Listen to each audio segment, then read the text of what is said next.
Good afternoon everybody, welcome back to the channel. Had a couple of comments saying, do we cultivate at all? Is everything direct drilled? And I made the comment that you have to deal with it on a case-by-case basis. You simply just can't assume everything is going to be either direct drilled or not.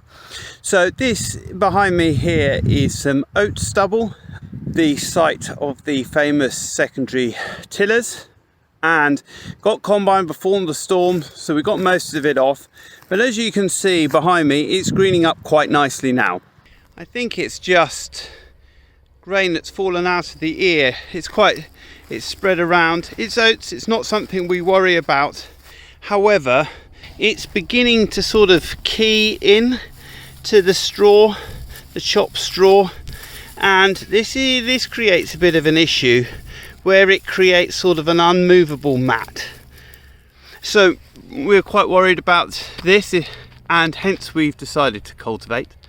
We have a Kuhn Optimer. We used to run with a Vardostat carrier, but with our labour profile we found that maintaining a consistent depth and level of soil movement with the carrier was a bit tricky, so we've gone with a Kuhn Optimer instead. And as I said previously, we aim for sort of a boot depth of cultivation, so not very deep, 2-3 inches. We can measure it with the boot, and it's a nice easy way for the staff to understand what we're trying to achieve. So I'm in my shoes today, so I apologise, but basically that's it. That's all we're looking for. Sort of not about nearly the depth of my fingers. The Optimer is also run on a fine tooth rather than scallop discs, which keeps it, which produces a finer tilth.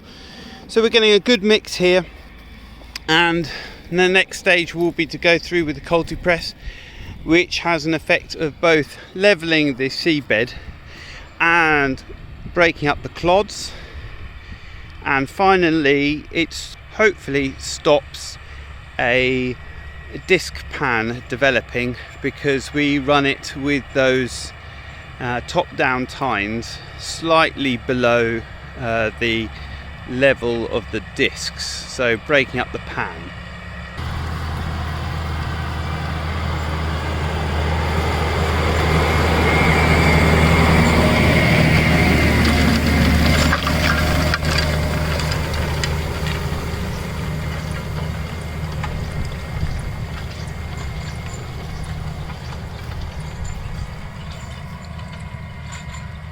Afternoon everybody, we're in the 6250 with Will. Give us a wave, Will. We are still in the winter wheat land that was drilled with the Claydon in December. It's pretty freaking rough, I have to say. So Will's not enjoying it, but he's got some interesting tech set up. We're back pulling the Cultipress. So you're generating quite a lot of dust here, Will.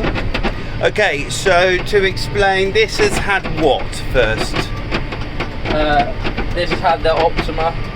We had one pass with it. Before the Optimer we had a couple of passes with the stubble rake. And so now, about a week on, we're following up with the Cultipress, trying to bust the soil pan underneath where the Optimer couldn't quite get to, so just going that little bit deeper. Because Cultipress is designed really for breaking down ploughed ground. So how are you using it to break up the pan, as you describe it? So we're using the bottom, probably about 2 inches of the legs, just to get another inch to half an inch below where the discs went in, just to break up that pan and relieve a bit of soil tension. Then it's followed back with the packer at the back, which leaves a nice surface. Where's the trash catching on the Cultipress? The trash likes to come up over the tines and into the legs, and it'll just like you see on that side, just hangs on the legs, which then collects the soil. The trash holds on the tines, and then it can build up a bit on the levelling boards. Yep.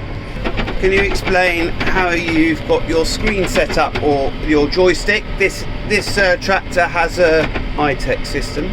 I've got my screen set up with an overview of the field, so I can see how many passes I need to do and what fillings I need to do. I've got my more zoomed in screen, which gives me which line I want to go on to next, and I've also set up the iTEC system showing me my speed. You can set things such as speed, depth, hydraulics, etc. So I've got it set to, on the side here is when my GPS locks on. I've got my rev down and rev up, and I've also got on this joystick we can lift the implement and lower the implement when we get to the end of the field.